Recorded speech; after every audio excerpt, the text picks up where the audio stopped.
နော်ရဲ့ဒီဗီဒီယိုဖိုင်ကိုကြည့်ရှုနေကြတဲ့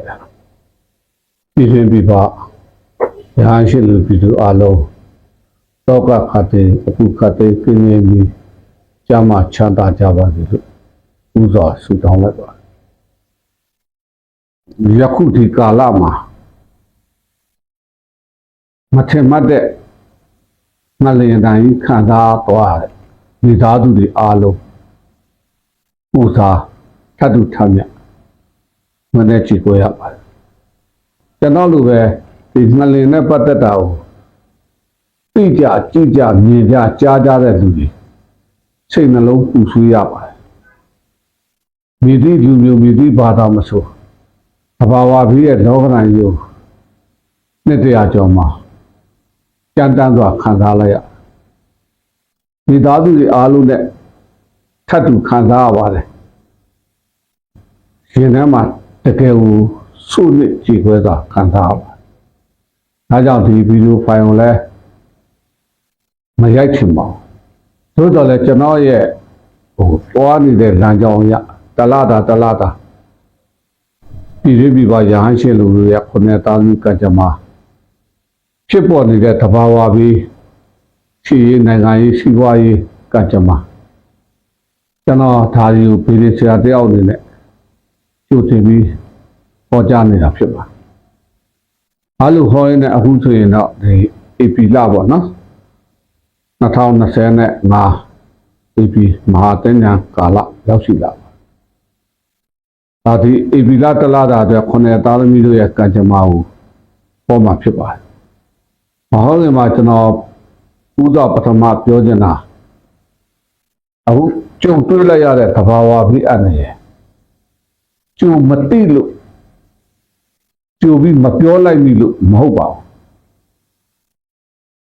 ကျွန်တော်ရဲ့အတ္တပညာကံကြမ္မာနခအတိတ်နမိတ်ပညာရတဲ့နဲ့ပေါင်းစုပြီးတော့2025ဇန်နဝါရီလ1ရက်တည်းကဒီတစ်နှစ်လုံးမှာကြီးမားတဲ့သဘာဝဘေးတွေကြီးမားတဲ့စီးပွားရေးစီးရေးနိုင်ငံရေးတွေဧကဖြစ်မယ်တိတ်ကြောက်စရာကောင်းတယ်အင်အားကြီးတဲ့လူတွေ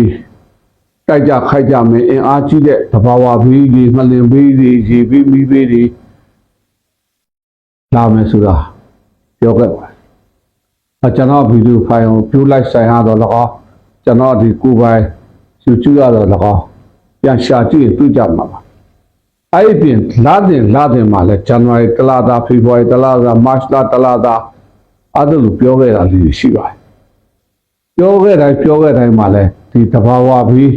အန္တရာယ်ကြီးကိုတော်အနိကဆုံးပြောခဲ့ပါတယ်ကျူလိုက်ဆိုင်မှာတော့ဒါနေရာဒေသနဲ့ပါပေါ်ပြခဲ့တာရှိပါတယ်ပြန်ကြည့်လိုက်ကြအဲ့ကြတော့မှတကယ်ပဲဒီသဘာဝငလင်ပြီး March April May မှာကျုံမယ်ဆိုတာကိုသိကြဖို့သိတယ်သိတဲ့နေရာမှာတော့မှကြောက်စရာအကောင်ဆုံး March လလို့ကျွန်တော်ပြောခဲ့ပါတယ်ပြီးခဲ့တဲ့လလူတူချင်းလေးပြောရရင် view live တိုင်းမှာလည်းဝင်ကြည့်လို့ရပါတယ်ကျွန်တော်ဒီဗီဒီယိုမှာလည်းဖိုင်မှာလည်းကျွန်တော်ဗာပြောထားလဲကြာတော်လေးတနည်းအနေနဲ့တက်ဆိုင်တော့တက်ရှိတက်မဲ့များလှုပ်ရှားထူးကြားမန်ကြီးမတက်ဖြစ်မယ်တနည်းအနေနဲ့တက်ဆိုင်တယ်ကြောင်လေးနဲ့တက်ဆိုင်တဲ့အတွဲလိုက်အိုးအိမ်ကြီးအပြူအပြက်အပြောင်းလဲတွေများမယ်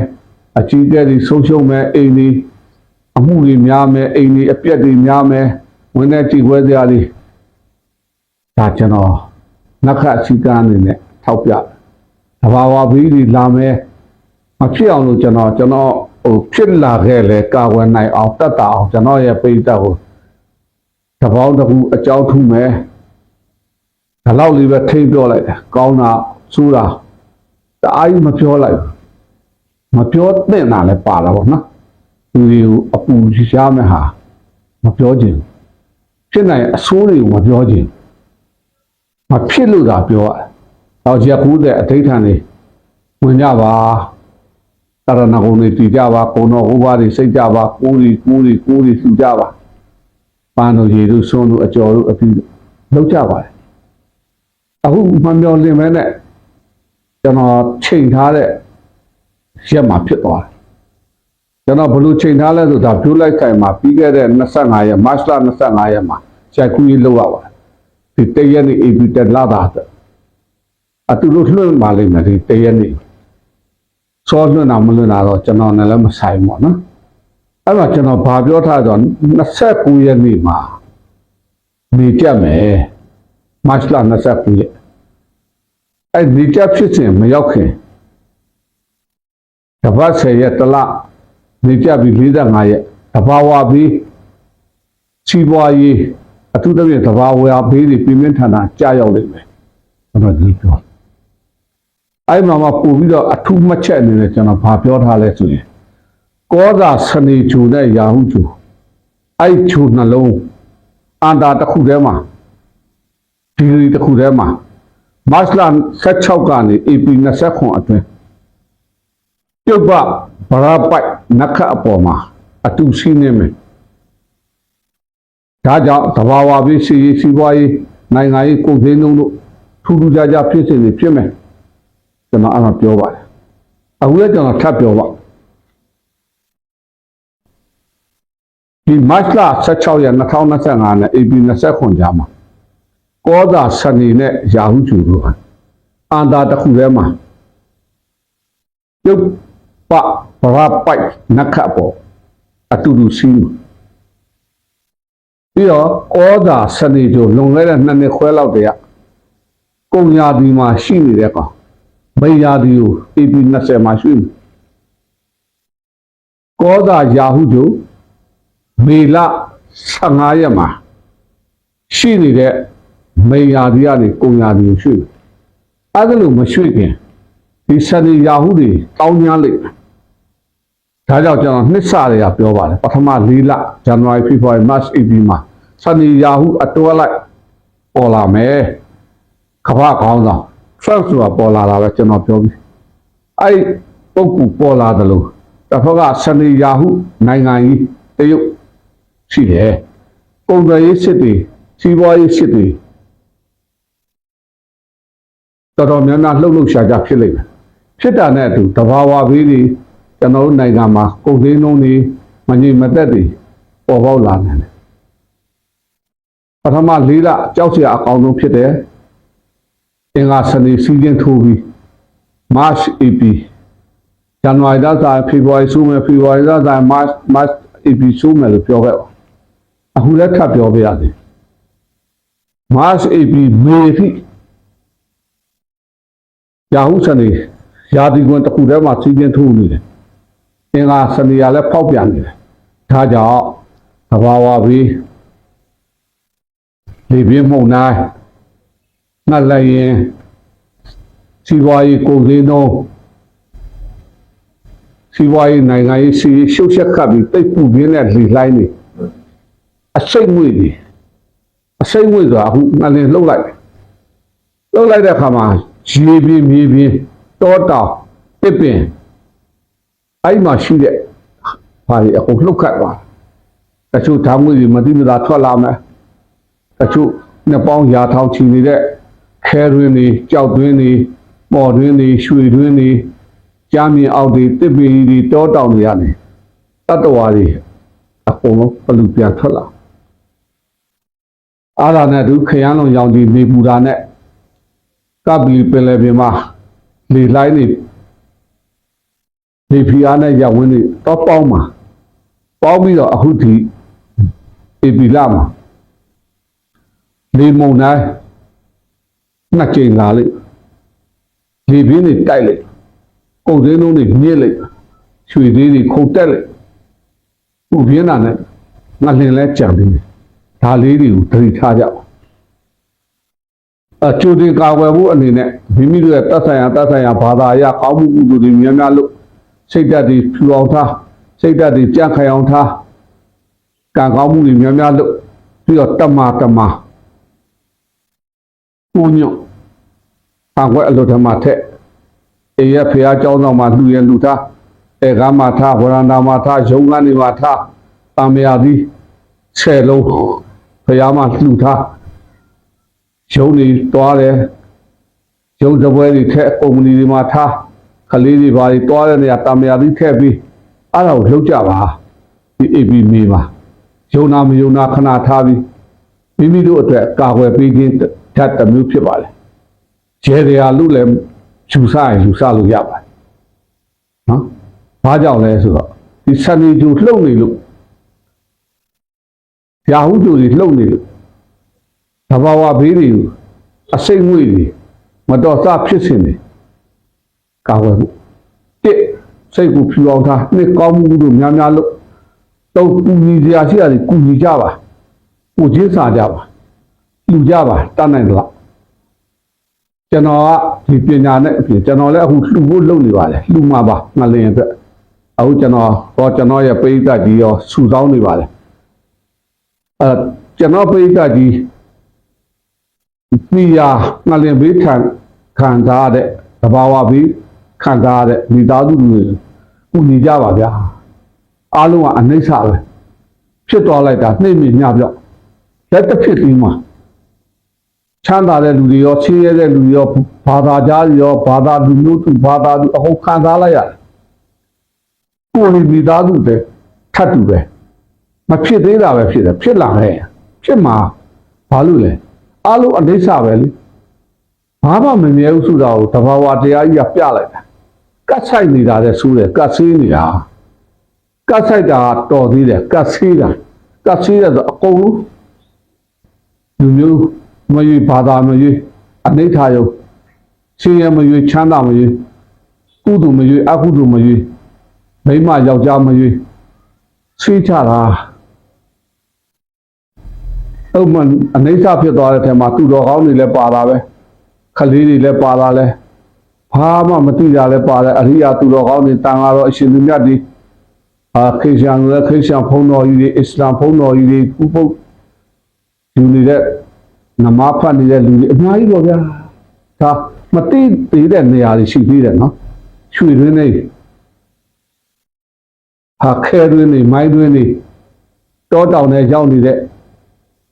အဆက်အသွယ်မရတဲ့လူတွေတော့ဝင်နေကြည့်ခွဲစရာကောင်းအဲ့ဒီအချိန်မှာကျွန်တော်တို့ကလှူပါကူပါလက်လမ်းမိသလောက်ကူပါလက်လမ်းမိသလောက်ထူပါသဘာဝဘေးကိုကြာရောက်တဲ့အချိန်မှာကြောချင်းကပ်ချင်းတွေကအမုန်းတရားတွေခဏဖယ်ထားပါအရှုံးတရားတွေခဏဖယ်ထားပါမေတ္တာတရားတွေကြီးကြဒါကျွန်တော်ဗီဒီဆရာတယောက်အနေနဲ့ဒါကျွန်တော်ပညာရှင်တယောက်အနေနဲ့မေတ္တာရက်ခံပေးတာဖြစ်ပါတယ်ကျွန်တော်ကိုယ်နိုင်လည်းကူမှလှူမှာပါ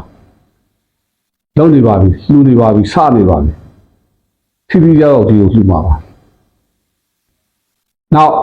သဘာဝဘေးကခံစားလိုက်ရတဲ့မိသားစုများခင်ဗျာစိတ်ခွန်အားနဲ့ဘဝကိုပြန်တည်ဆောက်ပါဖြစ်ပြသွားတဲ့အနိစ္စပေါ်မှာပဲလုံးထွေးပြီးတောကဗျာပါဒပရိဒီဝဖြစ်တဲ့လောက်ဖြစ်လိုက်ပါပြန်လဲထူထောင်ရေးတွေလုပ်ကြပါပြန်လဲထူထောင်မှုကစိတ်ခွန်အားလိုပါတယ်စိတ်ကမကြပါနဲ့လိုအပ်တာရှိရင်လိုအပ်တဲ့နေရာတွေကိုအကူအညီတွေတောင်းပါပွင့်လင်းပါနော်ပြန်လဲထူထောင်လို့ရပါတယ်အရှုံးမပေးပါနဲ့ကျွန်တော်တို့လောကရန်ကတော့ဘယ်လူသားမဆိုဘယ်ဘာသာမဆိုဝိခြင်းနဲ့တည်ခြင်းကြမှာတစ်ချိန်မို့တစ်ချိန်တော့ကြုံတွေ့ကြမှာပဲစီပွားရေးနိုင်ငံရေးသဘာဝဘေးဆိုတဲ့လောကရန်တွေခံစားရမှာပဲ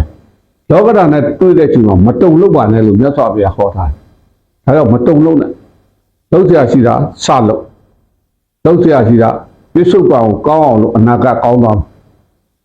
ပေဒီပျက်စီးဆုံးရှုံးမှုကတော့ကြီးတာပါဗျာဘယ်နဲ့အိမ်ဒီလူတွေပစ္စည်းတွေဘဝတွေပြီးလိုက်ရတာနိအားမနေပါနဲ့ကောင်းတာကြီးလုပ်ရင်ကောင်းတာကြီးလာပါလိမ့်ကျွန်တော်လည်းတတ်နိုင်မှာခုပါဒါကြောင့်စိတ်ခွန်အားကြီးမူကြဒါလေးအရင်ဆုံးပြောပြီးကျွန်တော်မဟာတကြံကိစ္စလေးမဟာတကြံက1386ခုနောက်တစ်ခုလာပြည့်ကျော်2ရက်တနင်္လာနေ့ဖေဖော်ဝါရီလ14ရက်2025မြန်မာစံတော်ချိန်6နာရီ38မိနစ်21စက္ကန့်မှာမဟာတကြံကြအင်္ဂါနေ့တရက်ကပညာအကျက်တရက်ရှိမယ်ပြီးရင်1386ခုနောက်တစ်ခုလာသို့4ရက်နေ့16ရက်4လ2025မြန်မာစံတော်ချိန် နနဲ့10 နာရီ 42 မိနစ် 3 စက္ကန့်မဟာသင်္ကြန်တက်လိမ့်မယ်နောက်တခုလာတို့ကြာသပတေးနေ့18 ရက် 4 လ 2025နှစ်စံတရနေ့1389ဆိုပြီးပြောင်းသွားလိမ့်ဒါမဟာတကြံအဲ့မှာမဟာတကြံကာလမှာကိုယ့်ရဲ့ရိုးရအရှင်လာရလောက်ဆရာကြီးတဲ့ခေါင်းလေးမင်္ဂလာတို့တာအိုးကျူတာတို့သီလဆောက်တည်တာတို့လောက်ကြပါရိုးရအရှင်လာမပြတ်ပါနဲ့ကိုယ်ွယ်ရနဲ့ရိုးရတော့နည်းနည်းလေးတော့ခြားတာပါ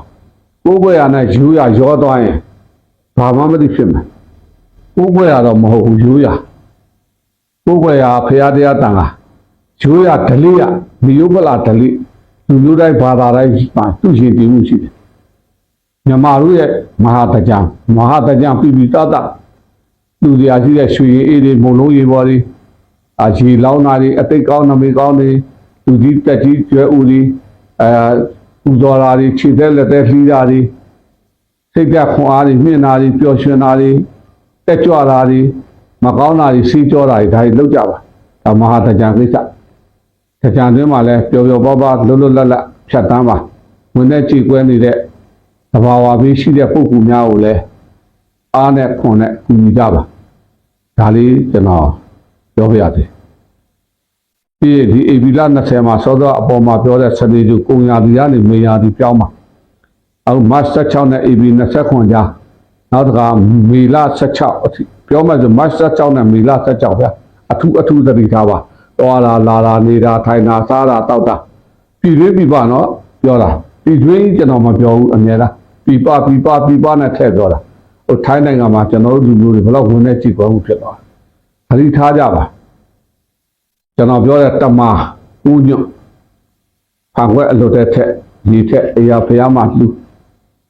ဝရဏာတွေမှာထားဧကန်တွေမှာထားရုံးတွေမှာထားတံမြာသီး10လုံးလူထားနွန်နိုင်လဲပြီးဘဲတော်တံမြာသီးစာနမောတတရွတ်ကြပါလူကြပါနောက်ကိုအလှဲ့ဆိုတာလဲကောင်းတာဆိုတာတွေမရောက်လာပါသေးနဲ့ကောင်းကျိုးမှန်သမျှတော့ရောက်လာပါသေးပေါ့နော်ဒါတဘာဝပြီးစီးပွားရေးစီကုန်စည်နှုန်းမငြိမ်မသက်တွေဖြစ်မှာမကြောက်ကြပါနဲ့ခုနှစ်သားသမီးကိစ္စကတော့ကျွန်တော်ဒီနေ့လူတို့ရှင်းလေးပဲကျွန်တော်ပြောပြရစီဘာလို့ဆိုရှေ့မှာဗီဒီယိုဖိုင်ကလည်းရှိသွားတယ်သူများတွေဝင်တဲ့ချိန်ကွဲနေတဲ့အချိန်မှာတောကမျက်ရည်ကျနေတဲ့အချိန်မှာဘယ်ကောင်ကြီးဘယ်သူကြီးကတော့ကောင်းတယ်ဘယ်သူကြီးကတော့ရှင်းရမယ်ဘာကြီးကတော့ဖြစ်မယ်ဆိုတာကြီးလည်းမပြောချင်ကျွန်တော်တို့ကဒီနှစ်ဟောင်းရဲ့နောက်ဆုံးမှာချွေးတွေတွေးတွေအသက်တွေပြီးလိုက်ရတာအတိတ်နမိတ်မကောင်းတဲ့သနီးတစ်ပေါင်းတွေအတန်တွေရုပ်ရှင်တွေ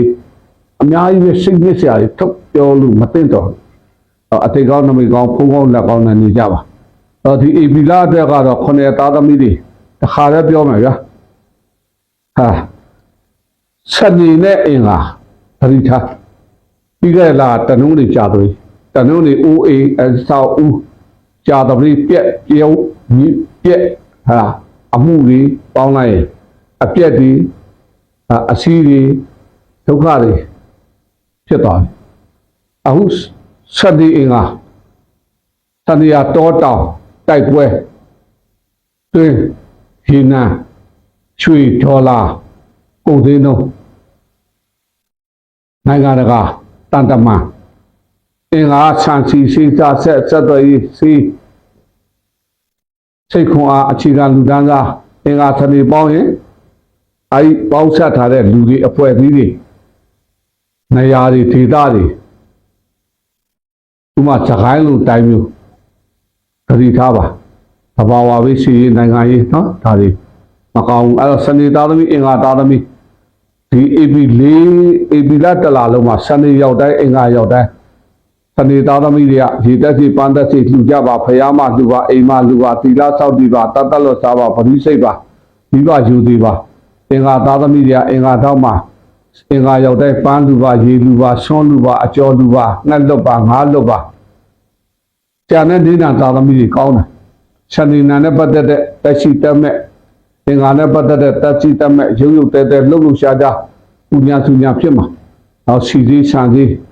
ကုန်စည်နှုန်းစားဝတ်နေရေးစီးဝါဆက်သွယ်ရေးအကုန်လုံးပြတ်တောက်တာခက်ခဲတာတွေတောတွေတောင်တွေတိုက်ပွဲတွေတိုက်တွေကွန်ဒူတွေနိုင်ငံခြားကိစ္စတွေလူမျိုးခြားကိစ္စတွေ စီထားပါအထူးပြောပြရတယ်ကြောက်ကြမလို့အောင်စောစောကျွန်တော်ပြောတဲ့ရေတက်စီပန်းတက်စီစနေရောက်တိုင်း၄ချိန်ဒီလောက်စနေ၄ရက်လူအင်္ဂါသားပြီးအင်္ဂါ၄ရက်လူစိတ်ခွန်အားမွေးငှက်တွေငါးတွေလွတ်စာလေးတွေကျွေးကိုယ်စားတွေကျွေးမိဘတွေယူသေးစိတ်နှလုံးငြိမ်းချမ်းအောင်ထားဒေါသတောကကိုထိဒေါသဖြစ်တိုင်းမဖြစ်နဲ့တောကဖြစ်တိုင်းမဖြစ်နဲ့လောဘဖြစ်တိုင်းမဖြစ်နဲ့နော်အေဗီလာမကောင်းဘူးဟုတ်လားကျန်တဲ့တနူးနေတနင်္လာအင်္ဂါဗုဒ္ဓဟူးကြာတပတိတောက်ကြအဲ့ဒီနေ့ဒီနာနေရတော့ကံကောင်းတဲ့လာလို့ပဲမှတ်ပါဖြမ်းမြနော်သူကသူပုံမှန်လည်းပတ်နေတာရဲ့တိုးတက်တာရဲ့ပျော်ရွှင်တာရဲ့ချမ်းသာတာရဲ့လှူတာတန်းရတာရဲ့ချစ်သူတို့လျှောက်တော်လန်းตายရတာရဲ့ခရီးကိစ္စဘာသာရေးပညာရေးလူမှုရေးတွေကောင်းတာရဲ့ဒီထိုင်ဦးပြောင်းအိမ်ပြောင်းအကြောင်းပဲတိုးတက်တက်ပါပဲသူအထောင်နဲ့သူနော်သို့တော်လည်းကဘာကြီးရောမြန်မာနိုင်ငံရောအထူးသဖြင့်ကျွန်တော်အရှိတောင်အာရှမှာတိတ်ကြောက်စရာကောင်းတဲ့မတ်လ16ရက်နဲ့မေလ16ရက်ကံကြမ္မာစနေအင်္ဂါတွေထပ်ပြီးစီကင်းထိုးမှာဒါကြောင့်အများရဲ့ဓာန်တော့ရောပြီးတနင်္ဂနွေရောတနင်္လာရောအင်္ဂါရောဗုဒ္ဓဟူးရောကြာတော်ရောတောက်ကြရောစနေရောသူ့အထွာနဲ့သူ့နေရာခံရမှာပဲမြို့တိုင်းနယ်တိုင်းဒေသတိုင်းမှာအသိနမိတ်တွေလည်းပြတယ်ဥပမာKNBနဲ့ဆိုရင်ဇွဲဝင်တောင်ကြီးပြီးတောင်တာခါတိုင်းနဲ့မတူဘူးအခုဆိုစကိုင်းမှာတရားကြီးကျူကြတာခါတိုင်းနဲ့မတူဘူးဆယ်တွေပေါက်ကြတာအဝေးပြီးလမ်းမကြီးပြက်သွားတာ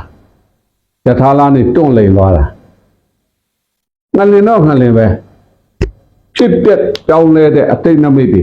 ထွက်ပေါ်တဲ့တခြင်းတစ်ပေါင်ရုပ်ရှင်တွေအားလုံးပေါင်းစပ်လိုက်ရင်မကောင်းပါဘူးဆိုးရပါတယ်အရိအတိကကြပါအားလုံးမိသားစုတွေကြောချင်းကချင်းချင်းအကြပါငြိမ်းချမ်းစွာနေထိုင်ကြပါအဲ့ဒါလေးကျွန်တော်မျှဝေပြောပြရစီအမှားများပါသွားလဲခွင့်လွှတ်ကြပါအားလုံးကုသိုလ်ရအောင်ကျွန်တော်လည်းကောင်းအောင်အများလည်းကောင်းအောင်အခုလိုကာလကြီးမှာကဲနိုင်အောင်ပြုနိုင်အောင်ကျွန်တော်ရဲ့ဗီဒီယိုဖိုင်ကိုအစားအလည်ဆုံးကြည့်ပြီး share ကြပါ like share တွေလုပ်ပါခေါင်းလောင်းတွေတီးပါအလကားပြောနေရမဟုတ်ပါဘူးဒါလေးကိုတီးသွားရင်လှူကြအောင်ပူကြအောင်ကဲကြအောင်ရှောင်နိုင်အောင်တိတ်နိုင်အောင်ကြည်ရင်းတဲ့ကုသိုလ်တွေရတယ်အဲ့တော့ကျွန်တော်ကိုယ်နိုင်လဲလှူမယ်ဗျာကူမယ်ဗျာအခုလဲပညာနဲ့လှူတယ်ကူတယ်ဗျာအဲ့တော့ပိဋကကြီးလဲပြည်တွင်းပြည်ပကနေအမတန်အတိဒုက္ခရောက်နေတဲ့ငလင်ဘေးတဘာဝဘေးနဲ့ညှိဆွမ်းသွားတဲ့ဥပ္ပအိမ်ပြဘဝပြက်တွေဖြစ်နေတာတွေကိုဝိုင်းပြီးတော့ပူကြပါထူကြပါလှူကြပါကဲကြပါလို့ပြောပြရတယ်အားလုံးပိဋကကြီးနဲ့ဟောင်းကျွေနှစ်သိမင်္ဂလာနဲ့တူမဟာတကြံကာလနဲ့အတူကျမ်းမာပျော်ရွှင်ချမ်းသာခြင်းတွေနဲ့ကံကောင်းခြင်းတွေဖြစ်ပြီးလူနိုင်ကူနိုင်ကဲနိုင်ကြ၍နိဗ္ဗာန်ထိရောက်တက်လန်းနိုင်ပါစေလို့ဆုတောင်းလိုက်ပါတယ်မင်္ဂလာပါခင်ဗျ